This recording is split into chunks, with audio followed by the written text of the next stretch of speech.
want to support Roland Martin Unfiltered? Be sure to join our Bring the Funk fan club. Every dollar that you give to us supports our daily digital show. There's only one daily digital show out here that keeps it black and keep it real. As Roland Martin Unfiltered. Support the Roland Martin Unfiltered daily digital show by going to RolandMartinUnfiltered.com. You can make this possible. I do got to talk about this the third-degree murder charge against former Minneapolis police officer Derek Chauvin. The killing of George Floyd has been dropped. Judge Peter Cahill denied the motion to dismiss the other two charges against him. Chauvin still faces the higher charge of second-degree unintentional murder and a second-degree manslaughter charge. Cahill also denied the motions to dismiss charges against the other now former Minneapolis police officers. They were charged with aiding and abetting second-degree murder and aiding and abetting second-degree manslaughter. That, again, this is one of those things where, again, we're talking about judges here, Erica. We're talking about judges. Why judges matter. This is where a judge made a decision. Yep. Dr. Carr just laid it out quickly. Everybody should replay that and replay that for other people, because this same judge is up for election. He's on the ballot 2020 Minnesota. So make sure that you vote his ass out. Additionally, this same judge ensured that evidence from a 2019 arrest of our deceased brother who was lynched before the entire globe would be entered into evidence. Mind you, we have Attorney General Keith Ellison that is prosecuting this case. And let me tell you, it looks very much so likely as we think about that these folks will not go to trial until March, that there's going to be a chipping away. So when people say that their vote does not matter, listen, your very life is on the ballot. And if you don't live in Minnesota, there are judges that are just like the judge, Peter Cahill in Minnesota, that's on the ballot in your community. So do understand, not voting is really voting for your own position in this country. Life or death is on the ballot. And so I think that this is something that people need to be paying very much so close attention to as people go voting early or they're voting on November 3rd. Look at all of those judges that are on the ballot. Just do a simple Google search and see some of the ways that their cases have turned out. Google up so you can see an image of what those folks look like, and then, in fact, make your vote accordingly. Reese. Yeah, also, I mean, in a lot of cases, there are multiple judges on the ballot. And so maybe there are 5 judges and you get to select 4. Still do a Google search and make sure that you're selecting the right 4 out of the 5 judges. But yeah, I mean, absolutely. The one silver lining to me on the lower charge being dismissed is that it kind of eliminates that cop out of, like, you know, because a lot of times in these cases, the cops, if they are convicted at all, they're convicted of the lowest possible charge. And so that's one small silver lining that I have to say about it. But going back to the judiciary thing, just one last point I want to make on that, you know, Erica and Dr. Carr laid it out brilliantly, is that with the Supreme Court, I don't know if you guys have noticed, they have this shadow docket. And as Dr. Carr mentioned, they have these opinions that are now unsigned. And so there is a danger here where these folks have now this massive amount of power and they don't even feel like they owe us an explanation. Yep. They're not even going to bullshit us around. They're just going to have this shadow ruling and go on about their business. So going back to Roland's point, then I'll wrap it up. That's why the Democrats, there are no rules anymore. The Supreme Court, when they overturned the Alabama decision and didn't bother to release the vote tally, it was only the dissent that was signed by 3 people. There are no rules. So when you have the power, you better damn well seize it and make the change that we need to make. Final comment, Greg. That's right. Reese is right. They're not even going to tell you why. You know why? Because legally they can't explain it. Ask any law professor. They can't explain it. They're just going to say, just put the vote up. And Erica is absolutely right as well. You got to come in here and vote intelligently. And Roland, as you said, not only Kathy Mizell, 33, Benjamin Breton is 39. The one who's replacing Justin Walker, who McConnell put on the D.C. circuit. He's going to be in the Western District of Kentucky. Christy Johnson just turned 40. She is coming out of Mississippi, the Southern District. Taylor McNeil is 37. They're going to put him on the Southern District. All these cats in their 30s. And so what happened in Minneapolis and what happened in Minnesota is clear evidence that it does matter. The Democratic Party is not the savior of Black people. But what Erica said is essentially very important. Our rights are always on the ballot. Please understand that our rights are always on the ballot. And what Erica has said is absolutely correct.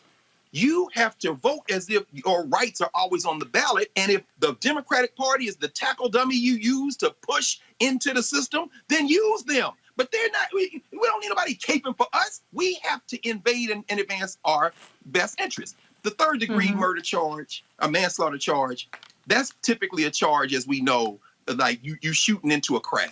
It was going to be a stretch anyway. The rest of the charges survived. But like you said, we got to look very close on how this judge is going to ride herd on jury selection, on everything. Are they going to change the venue? And so please, everyone, listen to Reese, and please listen to Erica on this issue. It's time to be smart. Yep. Take the D and R off. Put the B on black. Yeah. Folks, there's a reason. All right, folks, back to our Roland Martin Unfiltered video in just one moment.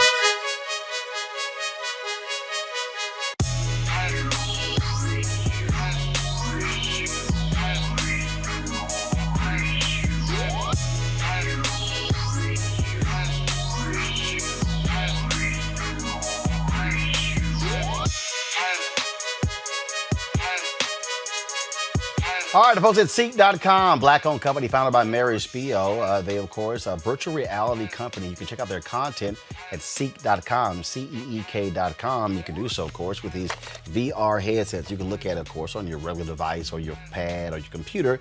But if you want to experience being in the room, you can use this headset right here. All you simply do is just pop in your cell phone in here, pop it on, and then put this headset on, and you can literally experience their content in virtual reality. And so allows for you to do a 360-degree view of the room. But also, folks, they have the 360-degree 4D headphones right here. These are Bluetooth headphones. They have complete surround sound in terms of as you hear the particular music. Gamers love them as well when they're playing their games. And so it's just phenomenal bass in these headphones as well. You can get one or both devices at Seek.com using this promo code RMVIP 2020, RMVIP 2020. So we certainly thank the folks at Seek.com for being a partner with us here at Roland Martin Unfiltered. All right. You want to support Roland Martin Unfiltered? Be sure to join our Bring the Funk fan club. Every dollar that you give to us supports our daily digital show. There's only one daily digital show out here that keeps it black and keep it real. As Roland Martin Unfiltered. Support the Roland Martin Unfiltered daily digital show by going to RolandMartinUnfiltered.com.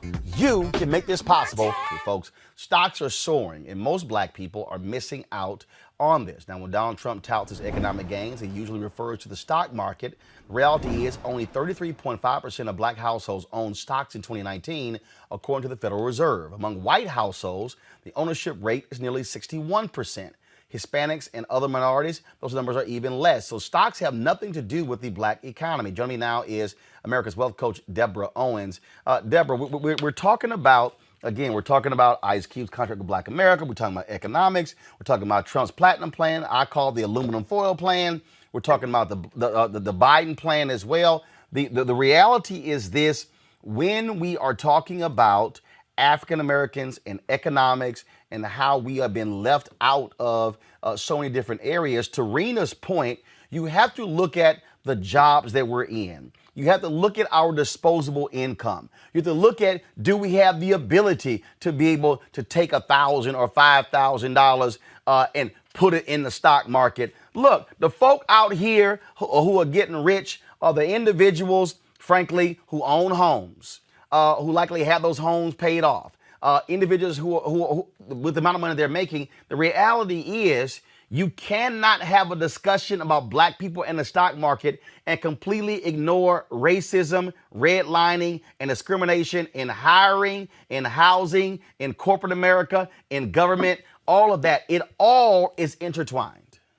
It is. It's systemic. And, you know, the truth is, to your last guest point, one of the things that COVID has made really clear is how many black folks are considered essential workers. So essential workers typically are, the people in the front lines, the people serving food, the people making sure buildings are open.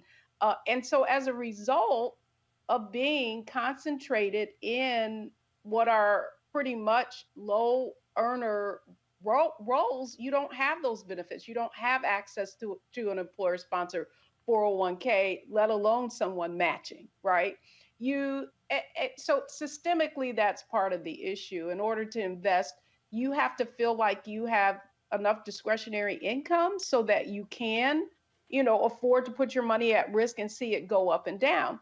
But I think what was really interesting in the article was talking about the fact that even high income earner African Americans have a tendency to not to what are risk averse, right? Don't want to see their money go up and down, are more likely to be invested in real estate or insurance products. And so at the end of the day, there are just a couple of things going on. I mean, the stock market is not the economy, and yet I don't think what many people I think what many people don't understand is that the reason that the stock market is making these new heights has nothing to do with companies making a lot of earnings and more to do with monetary policy. And so what do I mean by that? I mean that basically the Fed is keeping interest rates really, really low, and there's nowhere for the money to go. Couple that with the fact of this most recent tax cut by this administration, which made basically if you own stocks or capital gains, you really benefited from it. So, and if you think about it, Roland, the last time I was on your show, we were discussing the fact that an NFL player who was a millionaire went into an investment firm and wanted to be considered a high net worth client, and they denied him access. Yeah, that was a case out of Arizona, J.P. Morgan out of Arizona. Right. And so it is systemic. What I know to be true is that every day a person of color, a Black person, reaches out to a financial services firm, and because we don't have what are perceived to be enough assets, or don't know the right questions to ask, we're denied access. And so there's so many layers underneath here that I don't think were even covered in the article. And people wonder why Black folks are skeptical of these institutions. Well, it only takes an example like that NFL player doing everything that he can, actually moving $800,000 in assets, and yet still he was denied. Well, and last question here, that the thing I need folk to understand, and I've got somebody here that the folks are like, oh, it's easy to do stocks. You can buy stock for as little as $1, and it's simple. No, it's not that simple. Okay, it's just simply not that simple, because you gotta know what the hell you're buying. You gotta know what you're investing in. All sort of stuff along those lines. But the thing that people don't want to deal with this is that and again, I go back to these competing plans with Trump and Biden, and Ice Cube is absolutely right. No one plan goes far enough. But I can tell you which one goes a hell of a lot further than the other. I can tell you what's a BS plan, which is Trump's so-called platinum plan, which is embarrassing in itself by naming it a platinum plan for Black folks. Biden's plan goes further. But the thing for us as African Americans, we don't have to settle just for what Biden has put down on paper. I use Biden's plan as a marker. That's Here's what I want to say. That's a marker. We have to save ourselves. I mean, if we know nothing else in the past 4 years, it is clear that even what we perceived as being allies, or buying into the American dream and thinking that if we did all the right things, if we got a college education, a degree, if we had that six-figure career, that things will open up for us. And the truth is that so much of the lack of ownership of stocks and not participating in this most recent move in the stock market has a lot to do with the fact that most people have someone to show them how to invest. Right. I am somewhat taken aback by the number of people who are using apps and have absolutely no idea what they're investing in. And so my fear is thinking that things are simple, investing in the moment the market goes down, then you become afraid and you say, oh, well, that didn't work, right? So, I mean, I guess the point that I want to make, Roland, and the reason that I started Wealthy You because we need to have a fundamental understanding of how the financial markets work and how to use the same knowledge, insight, and intellect that we use as consumers. We really have to learn how to use that intel and begin to invest in those same companies. And what you have to do is have a basic knowledge of how to do so. And we're simply not getting access to that through formal education because typically this is something that is taught from our family or someone in your family kind of says, okay, you know, I'm going to take you along. Let's start your first brokerage account. That is not happening.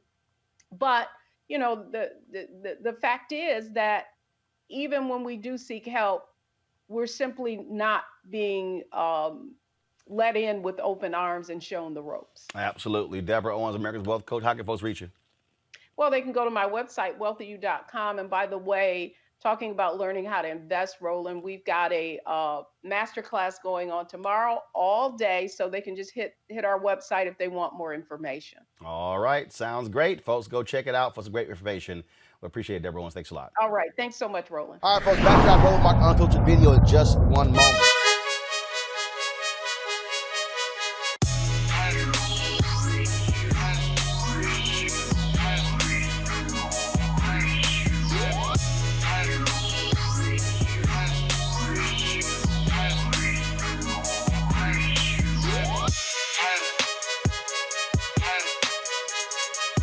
All right, the folks at Seek.com, black-owned company founded by Mary Spio. They, of course, a virtual reality company. You can check out their content at Seek.com, Seek.com. You can do so, of course, with these VR headsets. You can look at it, of course, on your regular device or your pad or your computer. But if you want to experience being in the room, you can use this headset right here.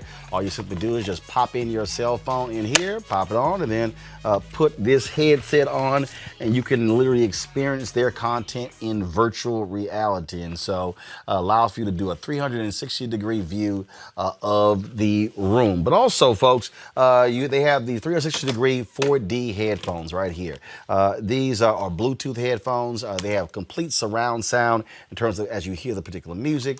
Gamers love them as well when they're playing their games. And so it's just phenomenal bass in these headphones as well. You can get one or both devices at Seek.com using this promo code RMVIP 2020, RMVIP 2020. So we certainly thank the folks at Seek.com for being a partner with us here at Roland Martin Unfiltered. All right. You want to support Roland Martin Unfiltered? Be sure to join our Bring the Funk fan club. Every dollar that you give to us supports our daily digital show. There's only one daily digital show out here that keeps it black and keep it real. As Roland Martin Unfiltered. Support the Roland Martin Unfiltered daily digital show by going to RolandMartinUnfiltered.com. You can make this possible. A grand juror who heard evidence in the Breonna Taylor probe said yesterday that the grand jury didn't agree that the fatal shooting was justified.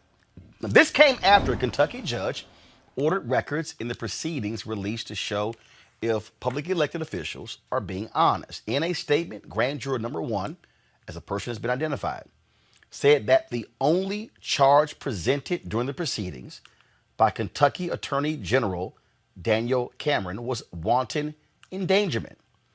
Former Louisville police officer, Detective Brett Hankinson, was indicted last month on that charge for firing shots into the apartment of Taylor's neighbors.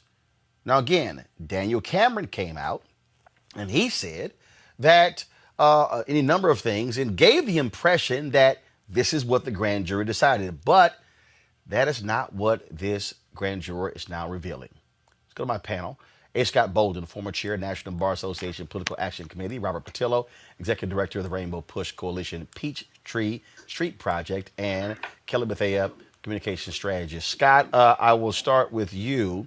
To hear this grand juror come out with this statement here, basically what it shows is Daniel Cameron is a damn liar, and he tried to pull the wool over the face of everyone and not wanting us to know what really happened in that grand jury proceeding.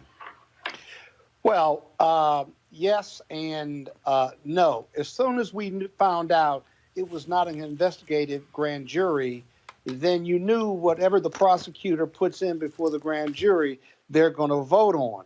He didn't put in everything. He didn't put in all the witnesses. He put in what he thought he could prove. And so essentially, this investigation, this commission, this the specialty, if you will, simply wasn't special at all. It was like any other prosecutor putting in a grand jury what they believe that they can prove. And so that's not justice for Breonna Taylor. That's not reality, if you will. He chose witnesses who said the police announced themselves. There are 10 others that said that they didn't. That's a huge fact and a huge difference. He didn't put those 10 witnesses in. And so this just simply confirms what we suspected or what we knew already. There needs to be a new prosecution or a new special prosecutor, and two, a new grand jury, because what they didn't present, including murder charges or even manslaughter charges, that needs to be presented. And let the grand jury figure it out. Look, bottom line here, Robert, again, Daniel Cameron tried to think all of us were boo-boo the fool. He comes out with this news conference. He makes this announcement, all this grandstanding, when the reality is he operated more as the defense attorney for these cops.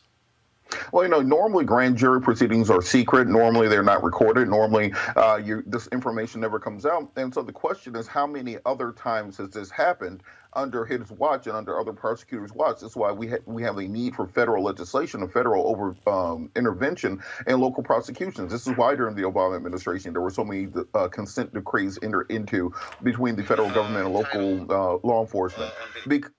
Because part of the issue that we run into is, simply put, that local biases and the predilections of the prosecutor determine what justice is in this country. There is no hard set fact pattern which can ensure that we will get justice if one of us is killed or murdered. And it's completely incumbent upon either the local district attorney or the state's attorney, depending on your jurisdiction, or the attorney general in the state to bring justice. And in this case, because we do not have an operational civil rights division of the Justice Department, there is no hope for federal intervention either. What Mr. Cameron did was pick and choose the charges that he will present, and instead of allowing a jury of our peers to decide whether or not these officers were guilty of murder, he made the unilateral decision that he wasn't even going to bring up the subject. So, of course, a special prosecutor should be appointed. Of course, the case should be reopened, and we should look at it again. And also, these indictments do not have to come from a grand jury. They can come from a preliminary hearing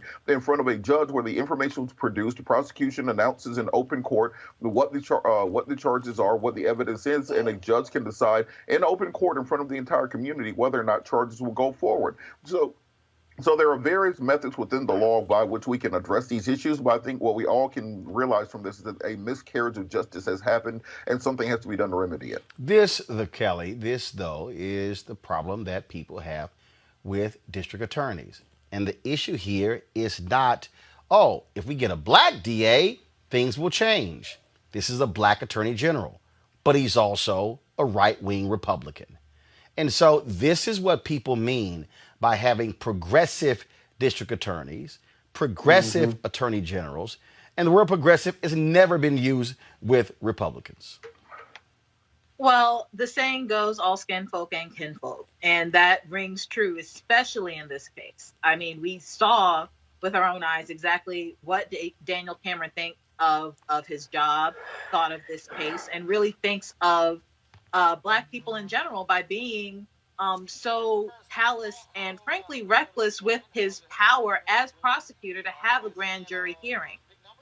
Like my colleague on this panel have said previously, a grand jury is supposed to be a positive tool for the prosecutor to basically lay out all the facts that they have and make their case without any interruption or opposition in the room. Daniel Cameron used that to his advantage, but not in the best way in the interest of the victim, who is Breonna Taylor in this case.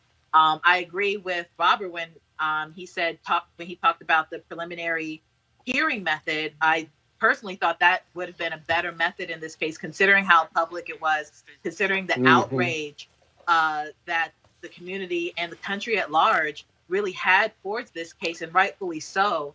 I find that Daniel Cameron's usage of the grand jury proceedings was actually insidious by way of what we saw the outcome to be, being that we know that he didn't even present all the evidence there was. He really did do the job of a defender public defender or just outside of his office.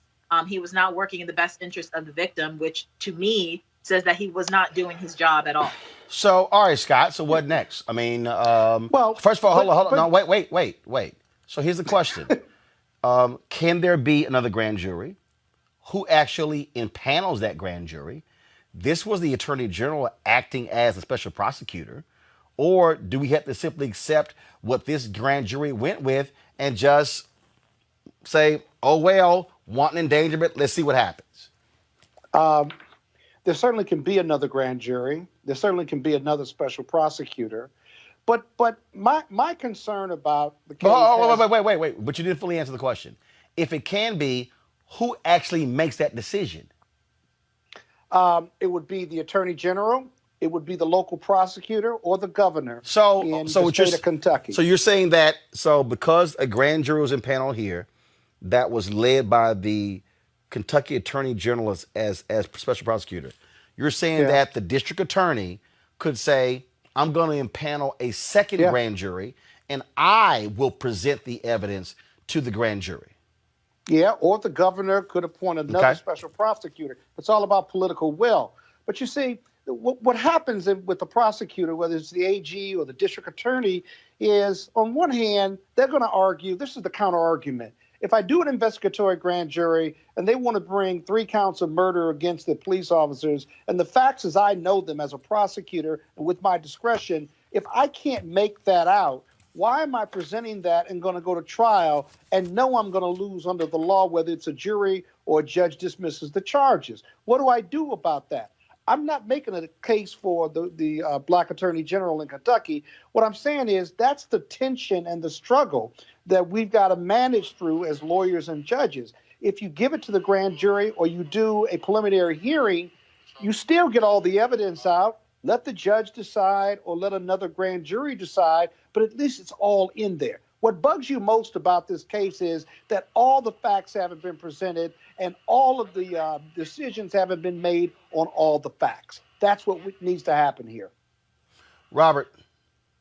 Well, look, prosecutors bring bullshit cases to trial all the time. About 90% of the criminal justice system is They based don't on want that. to, though. There They are plenty of black men in jail right now on BS charges from a BS grand jury and a BS prosecutor where they were able to convince the jury based on some factor that they are guilty. So this idea that somehow they would not present a case because they didn't think they could win, that's most of what prosecutors do. As a defense attorney, I will say, present cases they know that either they should have pled or that they could not have won. He had no political will to do so. His interest was in protecting those officers, and that is why he presented the case as necessary. Because what we see from the grand jury is, this grand juror who's come forward is, he didn't even give the grand jury the opportunity to consider the questions of murder, to consider manslaughter, to consider wanton homicide, to consider criminal neglect of duty and those sorts of things. So I think what has to happen, and we saw this in the Ahmaud Arbery case here in Georgia, where you had the first prosecutor punt, you had a second prosecutor punt, you had a third prosecutor ready to punt, and then the state AG came in for charges.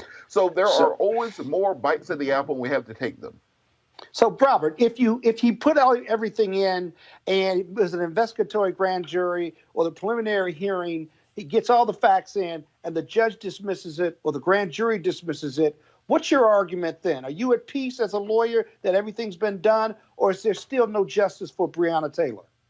We'll have a full public airing of the facts. People know, instead of having these secret hearings, these secret chambers where we don't know what evidence was produced, we're counting on leaks from grand jurors and unprecedented court hearings to find out. The entire basis of our criminal justice system is getting out of that concept of a star chamber, getting out of those medieval inquisitionary tactics where we have no idea what justice actually is. If Lady Liberty, if the scales of justice are going to be blind, then there has to be a public accounting of what happened, testimony, evidence, and then we can accept that decision. But what we can't accept is you never even tried to prosecute these people because politically you want to be the next Supreme Court justice for Donald Trump, or you want to take Mitch McConnell's seat, so you'll let these officers go and let Breonna Taylor die in vain. That is not how our system is built. That Kelly, I agree. What Daniel Cameron did was a path of least resistance.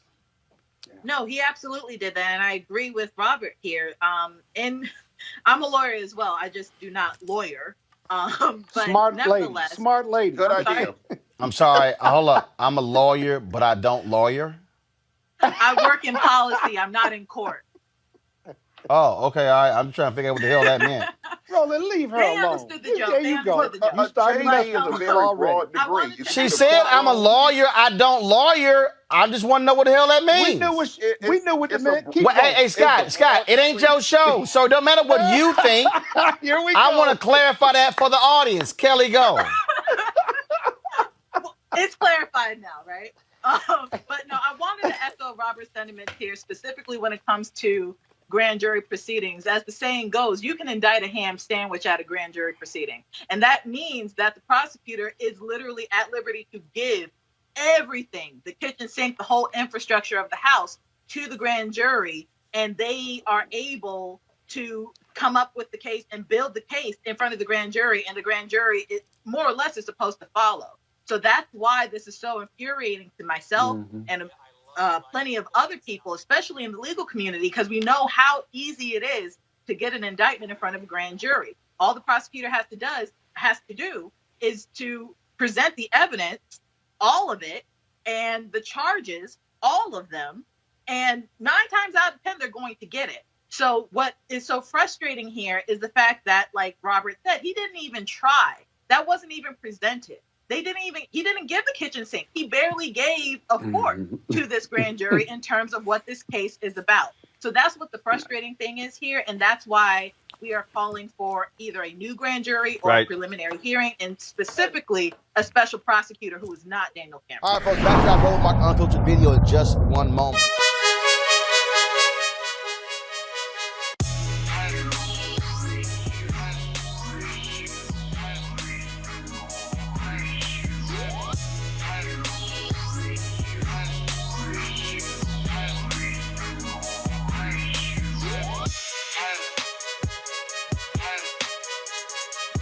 Black-owned businesses here on Roland Martin Unfiltered. We certainly want to thank people at Seek.com for being one of our partners. It is a Black-owned company founded by Mary Spio. And they have 2 great products. You see this virtual reality headset here. That's what it looks like right here, where you're able to place your cell phone right in here to watch their virtual reality content, 360-degree video, amazing clarity. You can actually get this as well. Plus, they're a 360-degree 4D headphones. These, of course, great for gaming. Has a headset that comes with it as well. You can also Bluetooth, some music and videos, gaming, all of that. And so you can get these at Seek.com. You can also, of course, subscribe to their content, CEEK.com. Use a promo code RMVIP2020 right here. The promo code RMVIP2020 to get one of both of these items from Seek.com.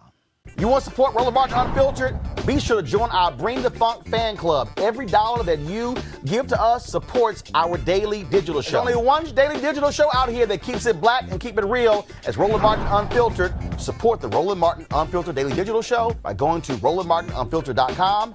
You can make this possible. Go to the FBI headquarters right now. Enforcement communities to ensure that the 2020 elections are the safest and most secure in our nation's history. We take that mandate and responsibility seriously. There is nothing more sacred in our republic than the fundamental democratic principle of one person, one vote. It is our duty to ensure the sanctity of U.S. elections. That includes ensuring the security of voting systems. The intelligence community's role is to identify threats and to assess the intentions, capabilities, and actions of foreign adversaries.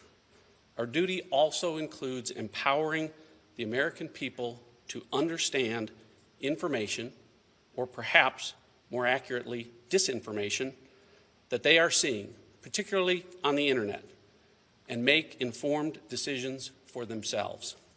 With that in mind, we would like to alert the public that we have identified that 2 foreign actors, Iran and Russia, have taken specific actions to influence public opinion relating to our elections. First, we have confirmed that some voter registration information has been obtained by Iran and separately by Russia. This data can be used by foreign actors to attempt to communicate false information to registered voters that they hope will cause confusion, sow chaos, and undermine your confidence in American democracy. To that end, we have already seen Iran sending spoofed emails designed to intimidate voters, incite social unrest, and damage President Trump. You may have seen some reporting on this in the last 24 hours, or you may have even been one of the recipients of those emails. Additionally, Iran is distributing other content to include a video that implies that individuals could cast fraudulent ballots, even from overseas. This video and any claims about such allegedly fraudulent ballots are not true. These actions are desperate attempts by desperate adversaries. Even if the adversaries pursue further attempts to intimidate or attempt to undermine voter confidence, know that our election systems are resilient, and you can be confident your votes are secure. Although we have not seen the same actions from Russia, we are aware that they have obtained some voter information just as they did in 2016. Rest assured that we are prepared for the possibility of actions by those hostile to democracy. The great women and men of the intelligence community caught this activity immediately, and our colleagues at FBI and DHS acted swiftly in response to this threat. We are standing before you now to give you the confidence that we are on top of this and providing you with the most powerful weapon we have to combat these efforts: the truth, information.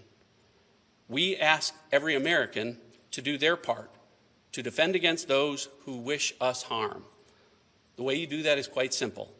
Do not allow these efforts to have their intended effect. If you receive an intimidating or manipulative email in your inbox, don't be alarmed and do not spread it. This is not a partisan issue. I've had conversations today with members of Congress from both sides of the aisle, and there is complete unanimity in the U.S. government in our resolve to combat the enemies of freedom. The President has instructed me to keep the public informed as appropriate, and you have my commitment that I will continue to do exactly that with transparency and with candor. We will not tolerate foreign. We're going to step away here. Robert, real quick here to our panel discussing in Nigeria. Hold on one second. Robert, you hear them say Iran was using information to target Trump. I did not hear him say that Russia was obtaining information to hurt Biden.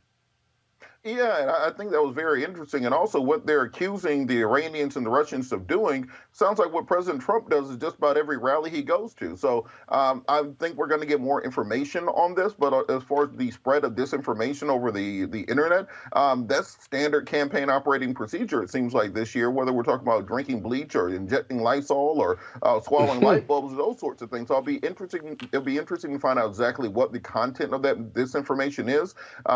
We've already seen the President instruct his people to monitor the polls, and there have been letters and emails sent out to that effect saying that there will be armed poll watchers as attempted voter intimidation. So I would like to see exactly what the FBI is investigating and what exactly the new rules are going to be for the last 12 days. That's why I find it very interesting here, Scott.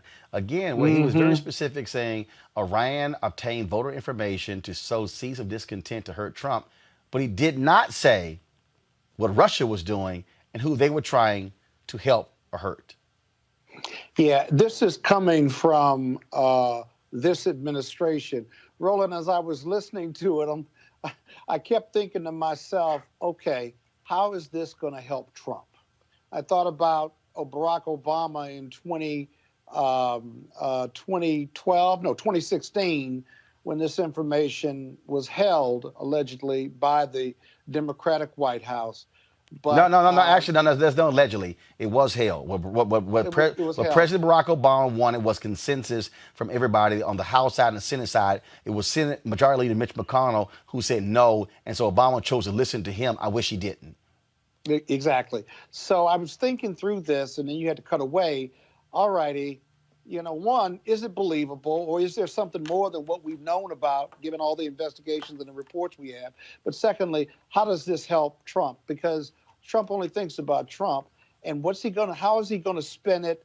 How are the Dems going to spin it? But it's not really the Dems. How are the Republicans going to spin it because they're in trouble? I think we need to stay tuned and really try to digest and get more information on this.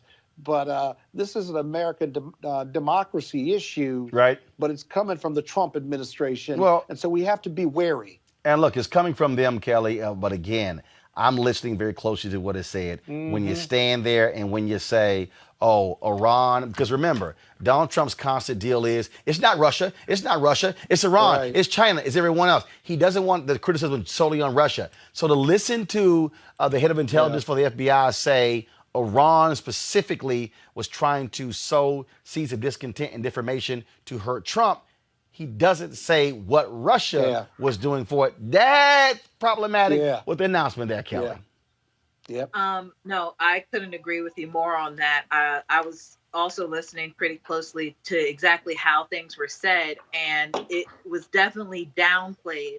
The Russia interference was definitely downplayed in that press conference as opposed to the Iranian alleged interference. And considering what they are alleging Iran to be doing regarding said interference, I would not be surprised if within the next 24 to 48 hours, we see a tweet from Trump or one of his affiliates alleging and accusing the Biden campaign of being in cahoots or collaborating or conspiring with Iran to try and win an election in Biden's favor.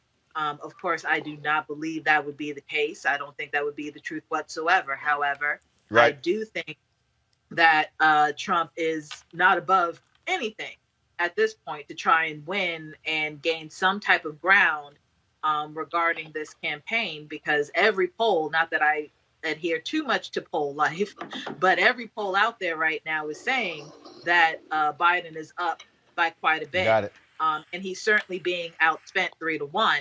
So anything, especially before the debate, anything necessary or, just picking at straws here for the Trump administration and his campaign to try and possibly grasp something to put a ding in the armor of the Biden campaign, they're definitely going to do that. So I'm not necessarily looking at this as truthful as, we should be looking at it. But Roland, yeah, 20 seconds. Blames Iran. You think he blames Iran if he loses, or he blames Iran for affecting our American democracy? First of all, look. He will blame a 5-year-old child. At the end of the day, he'll do that. So it doesn't matter. But the whole point here is that he has never liked criticism directly of Russia and their involvement in the 2016 election or in 2020. And he's always trying to say it's somebody else as well. So when the FBI comes out and says, here's what we found, it's clear as like, okay, they're trying to help this candidate. All I'm simply saying is, I heard him say Iran is sending out misinformation to hurt Trump. He did not say Russia is sending out misinformation to hurt. He didn't say that. And that's part of the problem here. If you don't say who Russia is trying to hurt, because he's trying to hurt Biden to help Trump, what does that mean? That means that Russia wants to see Trump elected. That's all the simple thing I'm saying. All right, folks, back to our Roll Mark Unfiltered video in just one moment.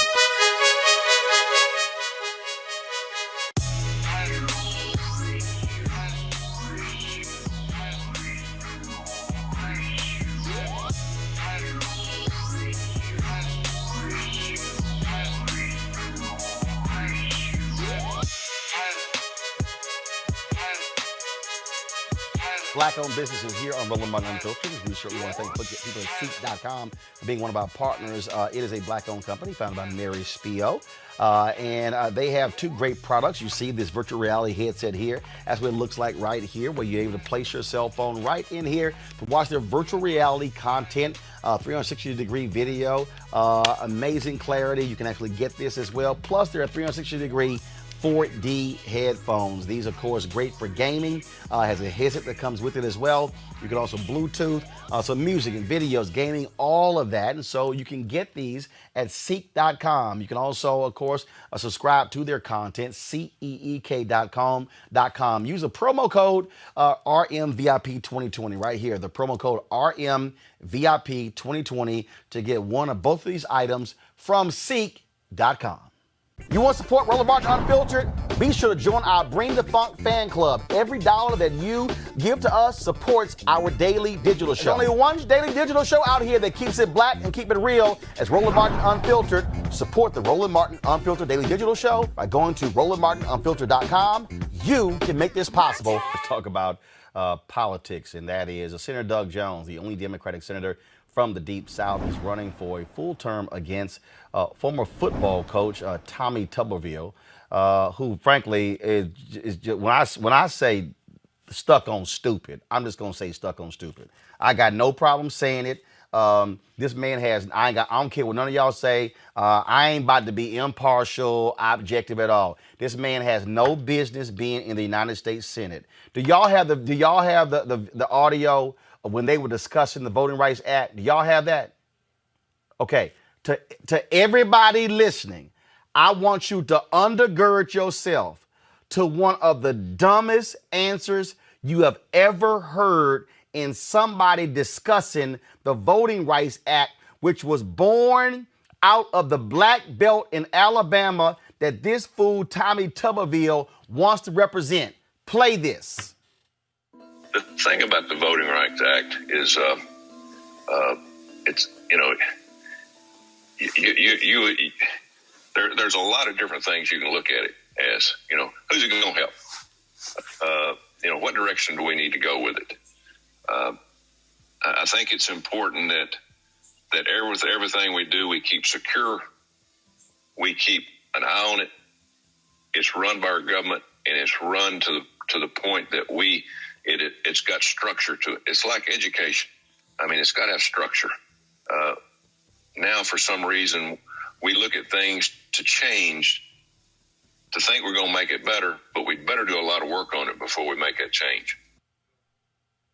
What the hell was he talking about, Senator Jones? You got me, Roland. I mean, I just got to be honest with you. I have yet to figure it out. And I guess the reason I can't figure it out is because he can't figure it out. He has no idea. He has no clue of what he was talking about. And that, quite frankly, I think that once that become public, that is why he is completely underground. He is not talking to the media. He's not talking to the people of Alabama. He is not doing anything but 30-second TV ads. The thing here is the man wants to be the United States Senator from Alabama. What the hell has he done other than coach football? Well, he's actually done a few things that are not so good. He coached football, but he quit those last 4 jobs. He tried to run a hedge fund for a year between his Auburn job and Texas Tech. Got money, millions of dollars with him and a partner for people investing, telling those folks that he was going to watch over their money, review their investments and all. Then he quit on them, went to Texas, and guess what happened? His partner embezzled all the money, and he ended up getting sued. He had to settle with the investors. He quit on everybody. That's the main thing. He's even, he's got a charity fund out there that he raises money for, supposedly for veterans. But the records show that out of every dollar he's raised, only 18 cents go to veterans. So that's the record that he's got to deal with. And he's not engaged. He's not trying to be a U.S. senator. And I think the very fact that non-answer on the voting rights should just disqualify him from being a U.S. senator from Alabama, even being a U.S. Senate candidate from Alabama. And what I need people to understand, and is it resonating there? Because we're talking about Alabama. We're talking about Birmingham. We're talking about Montgomery bus boycott. We're talking about Selma. We're talking about Bloody Sunday. We're talking about, again, folk who put it on the line, the foot soldiers. And it has to be shocking, stunning, and embarrassing to them to have somebody who clearly has no damn clue what the Voting Rights Act is, and he is going to be their representative in the U.S. Senate? One of the two? It's I tell you, it's energizing a lot of people to get out to vote. You know, we got some early voting going on now in Alabama. It's an absentee ballot process, but we got folks engaged in getting out to vote in record numbers. There's some things going on even on a Saturday tomorrow here in Birmingham, Jefferson County. So it's energized a lot of people. And for a lot of other folks, it's just got folks scratching their head about why does he really want to do this? You know, he hadn't even lived in Alabama. And he's just moved to Alabama 18 months ago as an ego trip to run for the United States Senate. So there's a lot of things out there, Roland. People are beginning as wait. Well, hold up. He has only lived in Alabama for the last 18 months? Yeah, that's right. No, he lived in Alabama from like 1999 to 2008. He's not born here, never lived in Alabama until he started coaching at Auburn. As soon as he left and quit coaching at Auburn, he stayed around for another year running that hedge fund, then moved to Texas, then moved to Cincinnati. And then after that, he's got a big old house down on Santa Rosa Beach. He's had a lake house, a vacation property that he sold a couple of years in Alabama. But he's not lived in Alabama and moved to Alabama literally to run for the United States Senate just about, I guess it's about 2 years ago now. He didn't even vote in Alabama in 2018. When the election was held in 2018, he was not a registered voter in the state of Alabama. And that's a fact. He just moved to run for the Senate. This is a kind of an ego trip. And you know me, you and I've talked about this a long time. I'm born and bred here, lived here all my life. And Alabama runs deep in my blood. And it's really kind of shocking that he would come and try to do this. But the fact is, we're okay. We're moving in the right direction. This race feels so much like it did in 2017 when we ultimately won that race. This is, again, as I'm and Mustafa and Michael prepare your questions for Senator Doug Jones, the thing that I still grapple with, and I get it. I get Alabama is deep red, but at some point, common sense has to set in. Y'all haven't had any debates, right? No. He will not. He didn't even debate Jeff Sessions. And if he's not going to debate Sessions, he's sure as hell not going to debate me. He's not only not debating now, I'm telling you, this guy's staying underground. They've got him. You remember the old Get Smart show? You know, yep. You know, in the cone of silence. Yeah. They have him in a cone of silence because he is not talking to the media. Even when he goes to some of his own Republican clubs, they don't let him speak to the group. He just kind of works the crowd a little bit and shakes hands. And it's because of that Voting Rights Act and because that's going to be his non-answer to just about any substantive question that he gets. His only message is, I support Donald Trump. That's just it. And we're out there every day. We're out there doing shows like yours. I've been all day today on the phone with media interviews all day long today because, people ask me about the media. The question that media phrases, what do you make of him not talking to the media? And I said, well, wait a minute. It's not that he's not talking to the media. You guys are the microphones to the public. He's not talking to the people of Alabama when he's not talking to the media. And I think that that's really important. And people are beginning to take notice. They're wondering, why is he even here? Why is he running for this office? What's up with this guy? Mustafa, you got a question for Senator Doug Jones? Yes, Senator Jones, thank you for being a champion for civil rights because I know your record over the years. My question for you is, what is your vision for Alabama? Oh, my vision for Alabama is one of an inclusive society. And I think we proved that. I think we proved in 2017 that Alabama has got a best foot forward that people a lot around the country hadn't always seen. They think about us sometimes in old days in black and white images. But there's so many incredible things going on in the state. It's a state of incredible diversity and natural resources. We've got a good business climate for folks, but we've got a good working climate for folks. And so my vision is to really represent that. That's why my campaign slogan is One Alabama, so that folks know when they've got a United States senator, I'm not representing just a privileged few. I'm representing all Alabama. And it doesn't matter if I am going down in the black belt of Alabama, waiting around to try to make sure that the sewer sanitation and the septic tanks down there are working properly and putting money in the federal budget to do that. Or I'm going up to Huntsville, Alabama at Redstone Arsenal to watch test fire for the next engines that's going to take a rocket and a man to the moon. That's Alabama. It's an amazing place. And my vision is to make sure that we put those divisions of the past behind us and that we unify together and we come out as one Alabama. I've said many times, and Roland has heard me say it, so many of our divisions in the country started in the South, but we can be the place of healing and reconciliation and going forward, and that's what I've tried to do. Michael, your question for Senator Doug Jones. Hello, Senator Doug Jones. This is Michael Imhotep. How you doing? I'm doing great. Thank you, Michael. All right. Well, look, I covered your senatorial campaign in 2017 for 910 AM WFDF here in Detroit, reported on it. Had a quick question for you. In 2017, it was African Americans who mobilized, organized, registered to vote, and came out and supported you, men and women. How have your policies been able to help African Americans, help their conditions, et cetera? Can you talk a little bit about that? Great question, and thank you for asking about that. But I'm going to tell you, Michael, I got to say this before we start. I noticed when I was watching you guys talk before I came on, you had those two Muhammad Ali pictures right behind you, including the one where you're standing over Sonny Liston.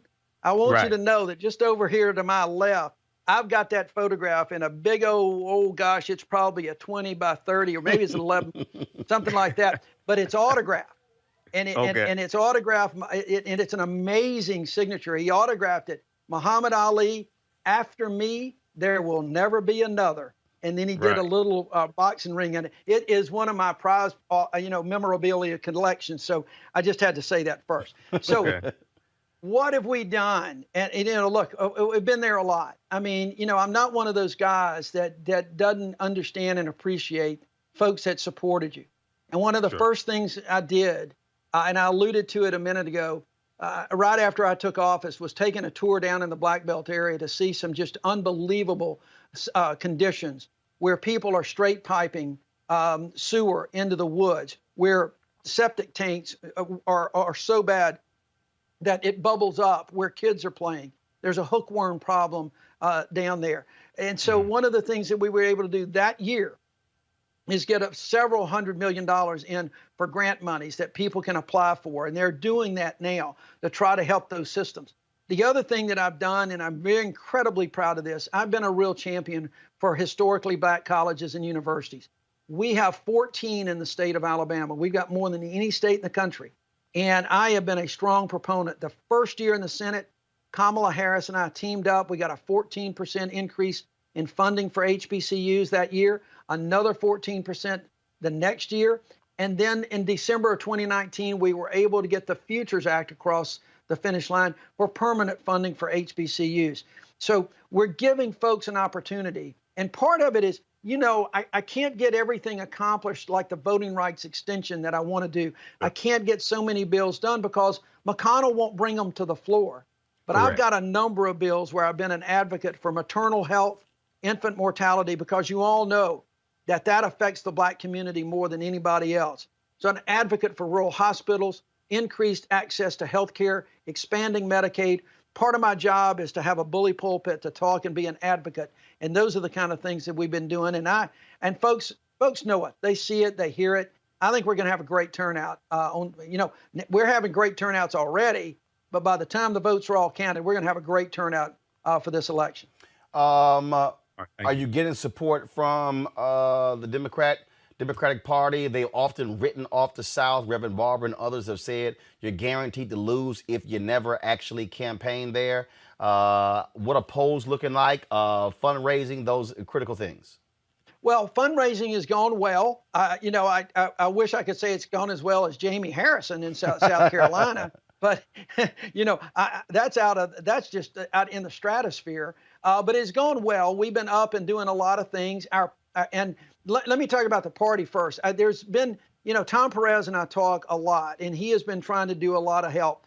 My colleagues in the Senate, individually, my colleagues have been awesome. They've been great. I've been disappointed in the DSCC.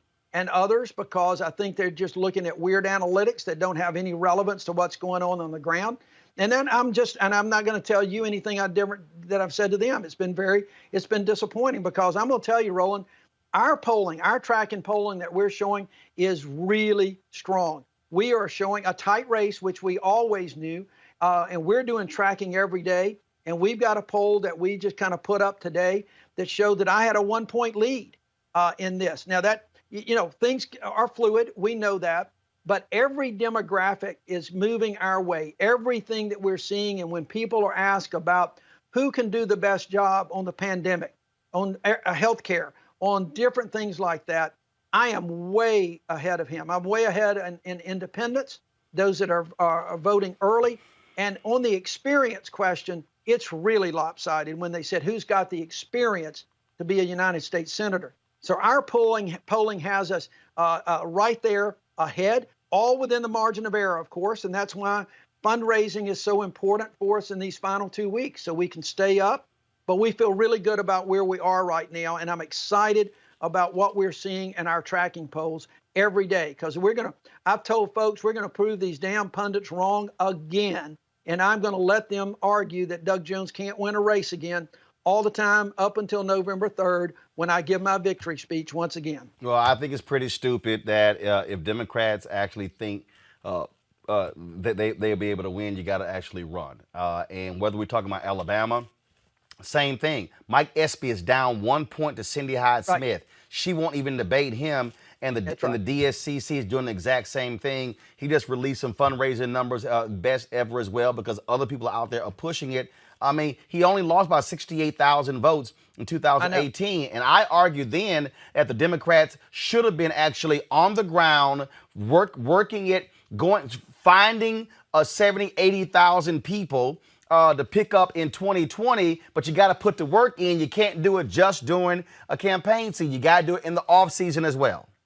That's exactly right. And we've been doing that. And so we're going at it hard, and we've had the resources that we've been able to do it. We can always use more because right now in the last 2 weeks, it's going to be that ground game and get out the vote efforts. I will tell you the Alabama Democratic Party has reached out to close to 2 million people right now, and they've touched hundreds of thousands of people. And we're feeling that energy. We see it. It's reflected in those pollings. And I think everything is moving in the direction that we want to see it move in. And because,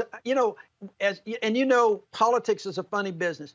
As folks focus in on the election, they focus in on who's going to best lead them, who's going to best have their back, not the back of Donald Trump, not the back even of Joe Biden, but the backs of the people of Alabama. And that's where I've got the record that I'm really proud of, and I think people see that. All right. Well, for all the folks who watch our show, tell your family members they're in Alabama, get registered, vote. It's important. Use the power of the ballot, and don't assume. And I've seen this, Senator Doug Jones.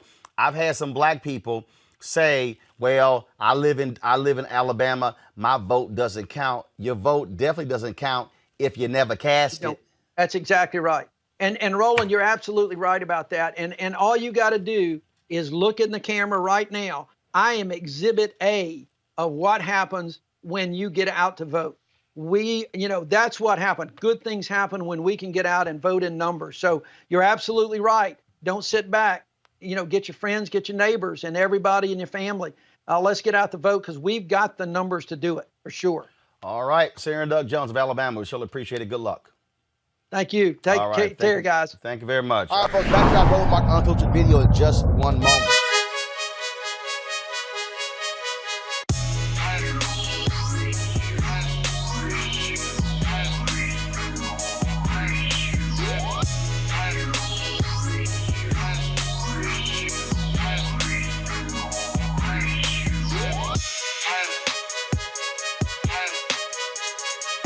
All right, the folks at Seek.com, black-owned company founded by Mary Spio. They, of course, a virtual reality company. You can check out their content at Seek.com, CEEK.com. You can do so, of course, with these VR headsets. You can look at it, of course, on your regular device or your pad or your computer. But if you want to experience being in the room, you can use this headset right here. All you simply do is just pop in your cell phone in here, pop it on, and then put this headset on, and you can literally experience their content in virtual reality. reality. And so allows for you to do a 360-degree view of the room. But also, folks, they have the 360-degree 4D headphones right here. These are Bluetooth headphones. They have complete surround sound in terms of as you hear the particular music. Gamers love them as well when they're playing their games. And so it's just phenomenal bass in these headphones as well. You can get one or both devices at seek.com using this promo code RMVIP2020, RMVIP 2020. So we certainly thank the folks at Seek.com for being a partner with us here at Roland Martin Unfiltered. All right. You want to support Roland Martin Unfiltered? Be sure to join our Bring the Funk fan club. Every dollar that you give to us supports our daily digital show. There's only one daily digital show out here that keeps it black and keep it real as Roland Martin Unfiltered. Support the Roland Martin Unfiltered daily digital show by going to RolandMartinUnfiltered.com. You can make this possible. Folks, during this election season, you have seen a number of video clips and also memes and quotes of James Baldwin, someone who was very vocal about fighting for freedom for black folks in this country. In his latest New York Times bestseller, Begin Again, James Baldwin's America and Its Urgent Lessons for Our Own, Princeton professor of African American Studies and MSNBC contributor Eddie Glaude Jr. looks at James Baldwin's life and work and relates it to the world we're living in right now. Eddie Glaude Jr., glad to have you on the show. Eddie, when we think about what Baldwin said, I often say when you look at King's book, Chaos or Community, where do we go from here, Chaos or Community, that you literally, if you just listen to what he says and writes and what King writes, you swear they're talking about 2020 and not 1965, 67 or 68. Absolutely. Particularly Baldwin responding to the country's betrayal. When we talk about 63 and 64 and 65, March on Washington, Civil Rights Act, Voting Rights Act. But, 68, as you know, Roland, this is the election of Richard Nixon. By 72, re-election. What do you get? You get the hard hat rebellion. You get the so-called forgotten American, the silent majority. You get the debates around school busing, the violence in Boston and the like. So Jimmy lives long enough to see the country turn its back. And in some ways, Roland, after the assassination of Dr. King in April of 68, he collapses. He tries to commit suicide in 1969. So he has to try to figure out how to pick up the pieces. And this is why, 1972 in his important book, No Name in the Street, is so important to me, because it's a book that's really centered around trauma, wound, and trying to answer the question, now, how do we pick up the pieces and roll this damn boulder up the hill again? We are engaged in a very vigorous battle here. We are seeing the results. I used the hashtag we tried to tell you in terms of what Donald Trump was going to be. I have seen a lot of the social media posts where folks have been blasting you, saying, look, you argued in 2016, you were on my TV One show, News One Now, for folks to leave the top of the ballot empty because with Hillary Clinton and Donald Trump. And I've seen you respond to folks. So talk about that. Talk about what you wrote in your book in 2016 and what you're writing in your book now. And do you still believe that was a smart analysis in 2016, or was there a mistake because of what we now see? Right. So what I wrote in 2016 in Democracy in Black was, look, the Democratic Party every 2-4 years, they come to us. They don't really present a detailed platform, at least in my view, and they kind of take us for granted, and they try to herd us to the polls like cattle chewing cud. And I was saying I thought we had an opportunity. I thought we had a window coming out of the Obama administration and the Republican Party nominating someone who was obviously not qualified. I thought we had a window to push the party left. So I said, look, if the Democratic Party doesn't come correctly, we should blank out, leave the presidential ballot blank and vote down ballot. Once they nominated Donald Trump and I began to see what they were doing, I co-authored a piece with the political theorist or political scientist Fred Harris out of Columbia in Time magazine saying, look, if you're in a battleground state, vote for Hillary Clinton. But if you're not, You can vote your conscience, and this is what this might look like come the convention time. Now, look, did a couple of things wrong there. I overestimated white folks. That's the first thing. I never thought white folks would elect someone who was so clearly incompetent. Really? In this moment, that was a gross error. I overestimate them. Because Eddie, here's the deal though. I mean, look, you take history. In all of American history, white success has always been followed by white backlash. I mean, we can go Reconstruction. We can go 92 years of Jim Crow.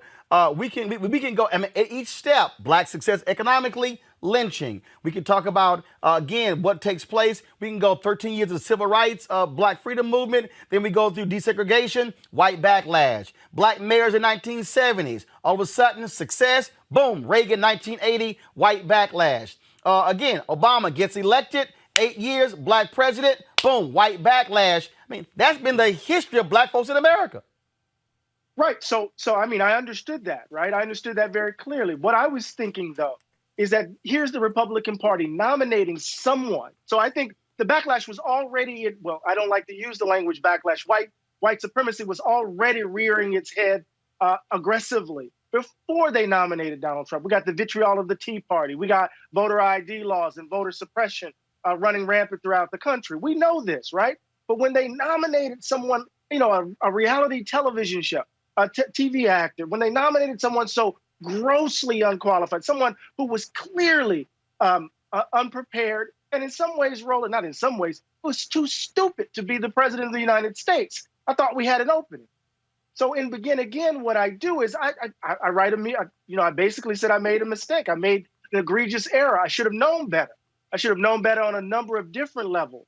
But the main thing is Baldwin confronted something similar that I was confronting when Clinton was running in 2016. Baldwin, remember, most people think of Jimmy Carter as this extraordinary president for black folk. But in the 1979 campaign and 1980 election, black folk were lukewarm about Carter. He had basically turned his back on us. Some black leaders actually said he had become he had betrayed black people with his policies of austerity that impacted black communities, particularly in cities. And so what you saw was a depressed voter turnout. And in some ways, the fact that black folk didn't turn out led to Ronald Reagan being elected. But Baldwin writes a piece where he says, sometimes you don't have anybody to vote for. Sometimes you're only voting to buy yourself some time.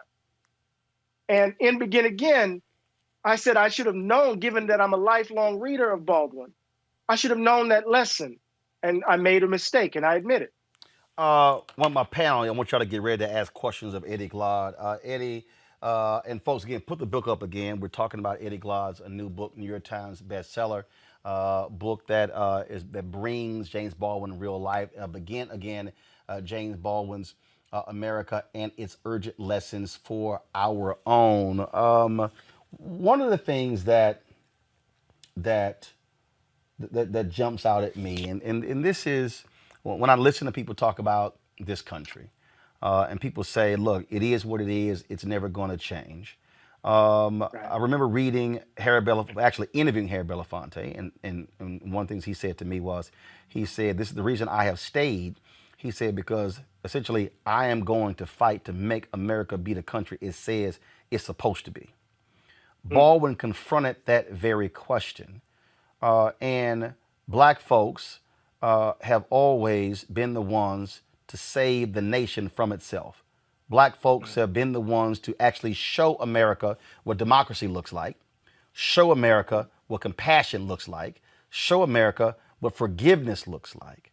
And so what do you say, though, reflecting through the prism of Baldwin, to young voters who say, I don't believe that my vote can make a difference, and so I'm going to march for change and fight for change, but I'm going to check out of the voting process, even though the marching I'm voting for is to get the politicians to change policy, but I'm going to check out of the very system that can elect folk who agree with me. It's like those two things are at war with each other.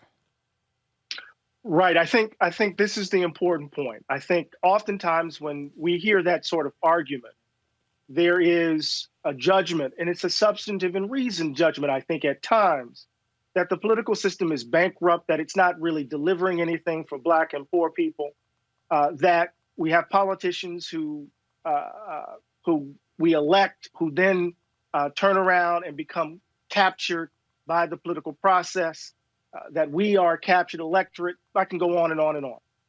What we need to understand is that the vote is one of the most important tools in our political arsenal. It is not the only tool, though. So every 2-4 years, there are elections at the national level.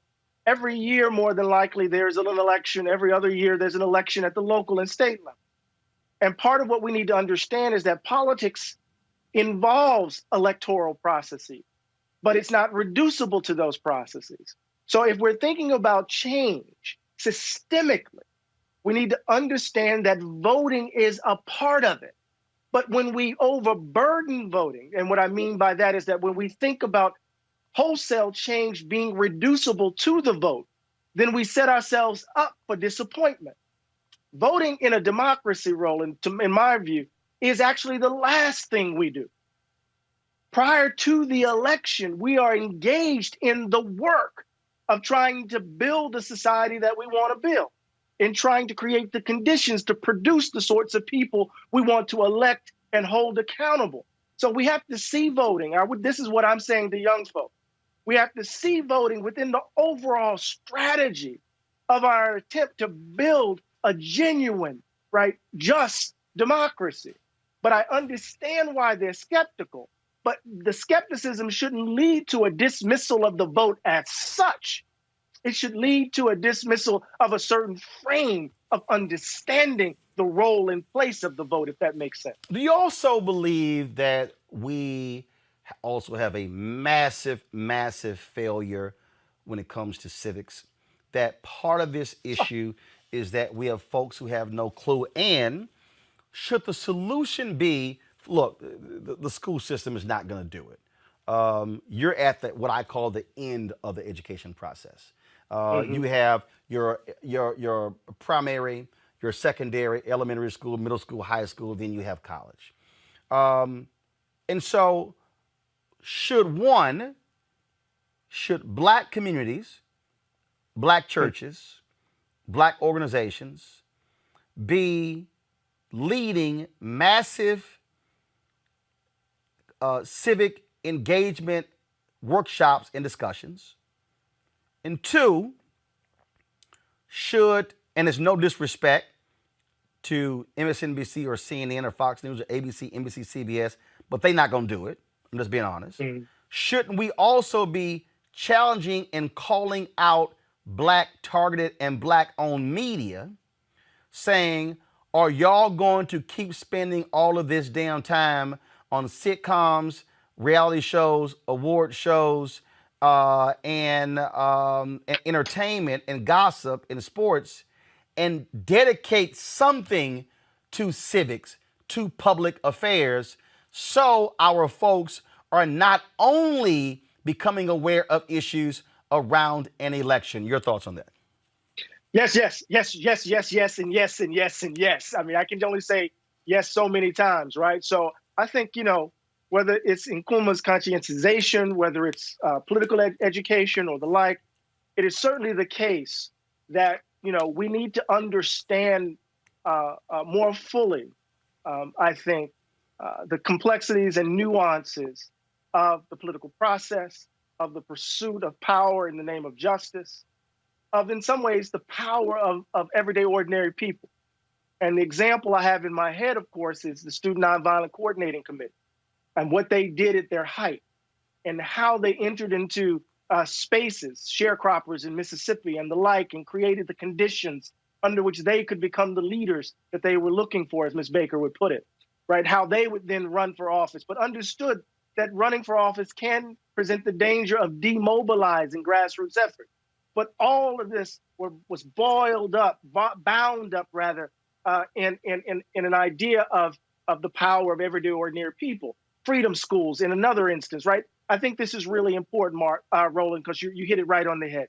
The second point I think is really important in the sense that what we've witnessed is in some ways the contraction of public deliberative space. Black-owned media, I mean, it can't just be Twitter. It can't just be social media, right? We've reduced the kinds of spaces where there's serious conversations about us by us.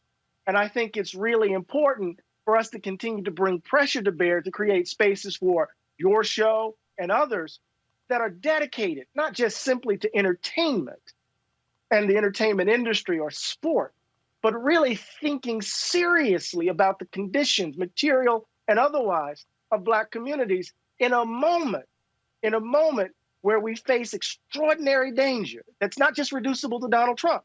So I think you're absolutely right on both accounts, Roland. I want to go to my panel for questions. I'll first start with Teresa Lundy. One, I can't wait to get your book. I've been excited about this conversation. So as a millennial, I'm always curious about what we can do to further the dialogue and civic engagement, and also imploring that our fellow friends and neighbors are also aware of how important our voice is, but more so important of our history. Yeah.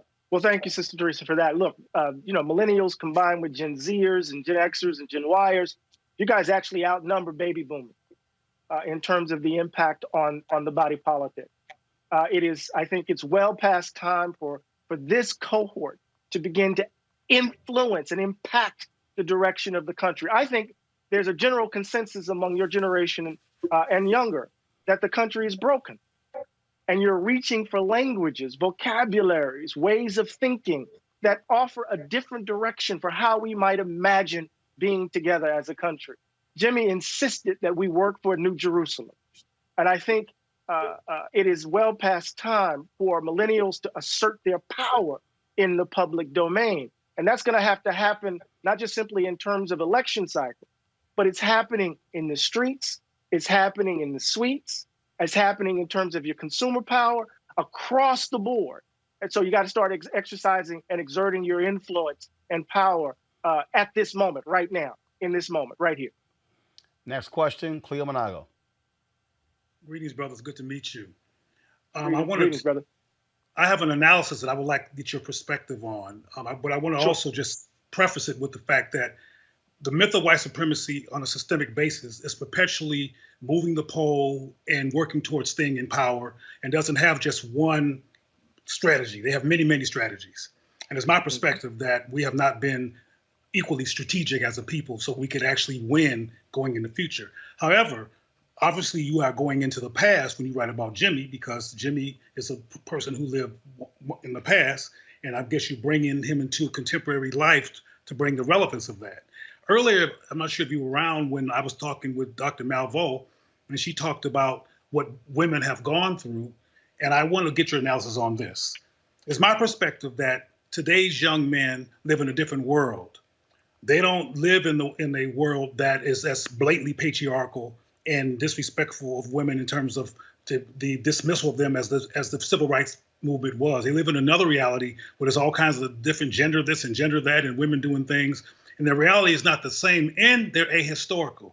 Is it your perspective from your experience with these young people that they are ahistorical? It's my perspective that they're ahistorical, so they don't relate to the framework that Dr. Malveaux is talking about in terms of, talking about black men now, in terms of how sexist black men were. They're looking at their current reality, which feels and looks different, and do not have a perspective of a harsh patriarchal past.